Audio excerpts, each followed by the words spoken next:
My name is Philip. I'm a local Israeli, and I've been part of the team here at the Garden for about 15 years now. I'm going to do a short tour with you now here in this site. ನನ್ನ ಹೆಸರು Philip ಎಂಬುದಾಗಿ ನಾನು ಇಸ್ರಾಯೇಲ್ ದೇಶದವನು. ಈ 15 ವರ್ಷದಿಂದ ಈ ಸಂಸ್ಥೆಯಲ್ಲಿ ಇದ್ದೇನೆ. There are two main places of interest here in this garden. ಎರಡು ಪ್ರಾಮುಖ್ಯವಾದ ಸ್ಥಳಗಳು ಇಲ್ಲಿವೆ. There is the area where we are right now, close where many people believe that Jesus was crucified. ಇಲ್ಲಿ ನಾವು ನೋಡ್ತೇವೆ ಯೇಸು ಕ್ರಿಸ್ತನನ್ನು ಶಿಲುಬೆಗೆ ಹಾಕಿದ ಸ್ಥಳವನ್ನಾಗಿ ನಾವು ನೋಡ್ತೇವೆ. So in a moment I will explain a little bit about why people believe that this might be Calvary, Golgotha, where Jesus was crucified. ಜನರು ಯಾಕೆ ನಂಬ್ತಾರೆ ಇದು ಕಲ್ವಾರಿ ಇದು ಗೋಲ್ಗೊಥಾ ಎಂಬುದಾಗಿ ಅದನ್ನು ನಾನು ವಿವರಿಸ್ತೇನೆ. The second location, of course, is the tomb where many believe that Jesus was buried and once he rose. ಮೊದಲನೇದಾಗಿ ಯೇಸುವಿನ ಒಂದು ಸುಡಲ್ಪಟ್ಟ ಸಮಾಧಿಯು ಅದು ನಿಜವಾದದ್ದಾಗಿದೆ. So I'm going to do a full explanation here, including the tomb, and then after we take some photos of Golgotha, you can go and see the tomb for the sites. ನಾನು ನಿಮಗೆ ಸಂಪೂರ್ಣವಾಗಿ ಇಲ್ಲಿ ವಿವರವನ್ನು ನಾನು ಕೊಡ್ತೇನೆ. ಹೇಳಿದ ಮೇಲೆ ಒಂದು ಗೋಲ್ಗೊಥಾ ಬೆಟ್ಟವನ್ನು ನೋಡಿದ ಮೇಲೆ ಖಾಲಿಯಾದ ಸಮಾಧಿಯನ್ನು ನೋಡೋದಕ್ಕೆ ಹೋಗುವುದಾಗಿದೆ. Now, you may know that not all Christians agree with each other on the exact location of the crucifixion and the resurrection. This is only one of two main sites. ಅನೇಕ ಜನರು ವಿಶ್ವಾಸಿಸುವುದಿಲ್ಲ ಯೇಸು ಇಲ್ಲೇ ಶಿಲುಬೆಗೆ ಹಾಕಿದ್ದನು ಇಲ್ಲಿಯೇ ಮೃತ್ಯುಂಜಯನಾಗಿ ಎದ್ದು ನನಗಿದ್ದಾರೆ. But there are several things about this site that fit nicely with the descriptions in the Bible regarding where Jesus was crucified and buried, and that's why many Protestant Christians believe that this could be the place. ಅನೇಕ ಒಂದು ತರ್ಕಗಳಾಗ್ತವೆ, ಆದರೆ ದೇವರ ವಾಕ್ಯದ ಅನುಸಾರವಾಗಿ ಆಮೇಲೆ ತತ್ವಜ್ಞಾನದ ಅನುಸಾರವಾಗಿ ನೋಡುವಾಗ ಈ ಸ್ಥಳವು ಒಂದು ನಿಜವಾದದ್ದೆಂಬುದಾಗಿ ಕಾಣಲ್ಪಟ್ಟಿದೆ.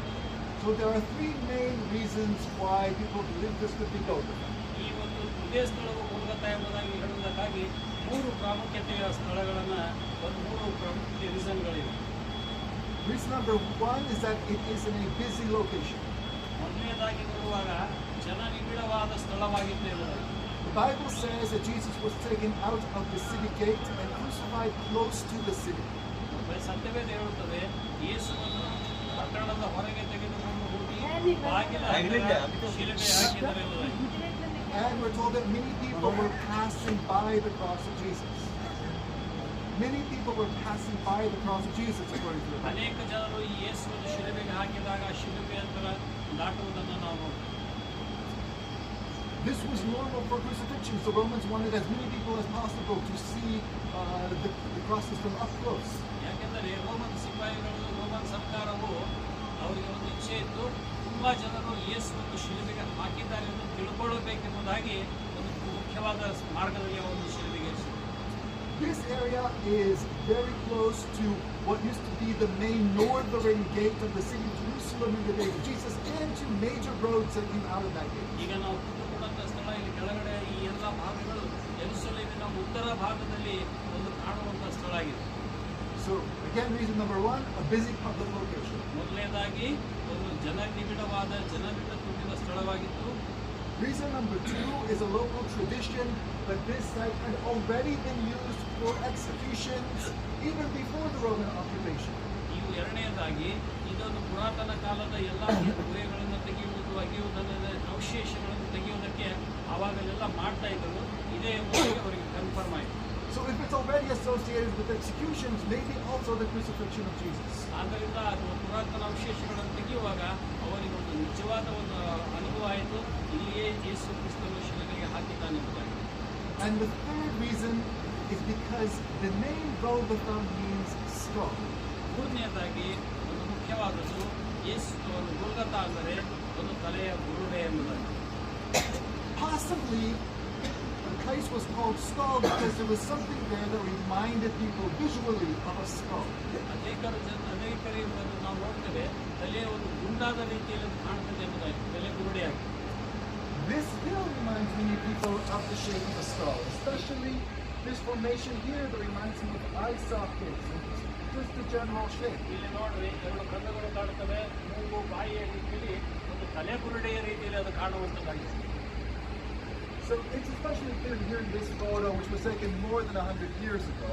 ಇದು 100 ವರ್ಷಗಳ ಹಿಂದೆ ಇದ್ದಂಥದ್ದು. Remember that right now you're here behind this wall, so you're looking at it very much from the side. ಇಲ್ಲಿ ನೀವು ನೋಡ್ತೀರಿ ಪಕ್ಕದ ಒಂದು ಭಾಗವನ್ನು ನೀವು ನೋಡ್ತೀರಿ. And the bottom area has been covered up in the passage. ಹಿಂದಿನ ಶತಮಾನಗಳಲ್ಲಿ ಕೆಳಗಿನ ಮುಚ್ಚಲಾಗಿದೆ. But maybe you can still see something that reminds us a little bit of ice. ಅಲ್ಲಿ ನೀವು ನದೀಗಳನ್ನು ಕಣ್ಣು ಮುಚ್ಚಿ ವಿಚಾರ ಮಾಡುವಾಗ ಎಲ್ಲೋ ಊರುಗಳು ಕಾಣಿಸುತ್ತದೆ. If this is the Golgotha mentioned in the Bible, ಇದು ಒಂದು ಮೊದಲ ಎಂಬುದಾಗಿ ಸತ್ಯವೇದದಲ್ಲಿ that still does not mean that Jesus was crucified up on top. We actually think that Jesus was probably crucified somewhere down to the bottom. ಇಲ್ಲಿ ಶಿಲುಬೆಗೆ ಯೇಸು ಹಾಕದೆ ಹೋಗಿದ್ದರೆ ಒಂದು ವೇಳೆ ಕೆಳಗಡೆ ಎಲ್ಲೋ ಹಾಕಿದ್ದಾರೆ ಎಂಬುದಾಗಿ ಹೇಳಿ. The Bible does not say Jesus was crucified on a hill. It just says he was crucified at the place called Golgotha. ಸತ್ಯವೇದವು ಏನು ಹೇಳ್ತದೆ, ಯೇಸುವಿಗೆ ಬೆಟ್ಟದ ಮೇಲೆ ಹಾಕಿದರೆ ಸುಮ್ಮನೆ ಜೀವಂತಿಗೆ ಅಂತ ಹೇಳೋದಿಲ್ಲ, ಗೊಲ್ಗೊಥಾ ಬೆಟ್ಟದಲ್ಲಿ ಹಾಕಿದ್ದಾರೆ ಎಂಬುದಾಗಿ ಹೇಳ್ತದೆ. And again, it is much more likely that it would have been right next to the people, since that's the way that it's described in the scriptures. So somewhere much closer to the road itself. ಇದೊಂದು ನಾವು ಇನ್ನೊಂದು ಪ್ರಾಮುಖ್ಯವಾಗಿ ನೋಡುವುದಾದರೆ ಒಂದು main ರೋಡಿಗೆ ಅದು attach ಆಗಿದ್ದ ಎಂಬುದಾಗಿ ಹೇಳ್ತೇವೆ. And to this day, where there was a Roman road, pretty much in the same place, you had this Turkish road, and pretty much in the same place, you now have a modern asphalt road. ಆವಾಗಿನ ಕಾಲದಲ್ಲಿ ಈ ಟರ್ಕಿಗೆ ಹೋಗುವಂಥ road ಮಾರ್ಗ ಇದಾಗಿತ್ತು. ಹೋಗುವುದು ಬರುವುದು ಈ ಕಡೆ ಟರ್ಕಿಯಿಂದ ಬರೋದು ಹೋಗುವುದು ಪ್ರಮುಖವಾದ ಮಾರ್ಗವಾಗಿತ್ತು. Still a busy public place. ವ್ಯಾಪಾರಕ್ಕಾಗಿ ಒಂದು ಬಹಳ ಒಂದು ಗಡಿಬಿಡಿ ಉಳ್ಳಂಥ ರಸ್ತೆ ಆಗಿತ್ತು. So we remember that Jesus was not crucified in some far away, beautiful place. Jesus was crucified among the people. ಯೇಸು ಸ್ವಾಮಿಯು ಒಂದು ಎಲ್ಲಿ ಒಂದು ಸುಂದರವಾದ ಸ್ಥಳದಲ್ಲಿ ಆಗಲಿ, ಒಂದು ಬೇಕಾದಂಥ ಒಂದು ಗಾರ್ಡನ್ನಲ್ಲಿ ಆಗಲಿ ಶಿಲುಬೆ ಹಾಕಲು ಕೊಡಲಿಲ್ಲ. ಜನರ ಮಧ್ಯದಲ್ಲಿ ಆತನು ಹಾಕಲ್ಪಟ್ಟನು. The Gospel of John says that in the place where Jesus was crucified, there was a garden, and in the garden there was a new tomb in which no one had ever been laid before. ಯೋಹಾನನ ಸುವಾರ್ತೆಯಲ್ಲಿ ನಾವು ನೋಡುತ್ತೇವೆ, ಸಮಾಧಿಯು ತೋಟದಲ್ಲಿ ಇತ್ತು, ಅದನ್ನು ಯಾರೂ ಉಪಯೋಗಿಸಿರಲಿಲ್ಲ ಎಂಬುದಾಗಿ ನಾವು ನೋಡುತ್ತೇವೆ. So John tells us that the tomb and the place of crucifixion were very close to each other, and again there was a garden there. ಪೂಜೆ ಹಾಕಿದಂತೂ ಖಾಲಿ ಸಮಾಧಿ ಇವೆಲ್ಲವುಗಳನ್ನು ನೋಡುವಾಗ ಇದು ಪರಿಪೂರ್ಣತೆಯನ್ನು ತೋರಿಸುತ್ತದೆ. This painting illustrates what this area looked like in the days of Jesus.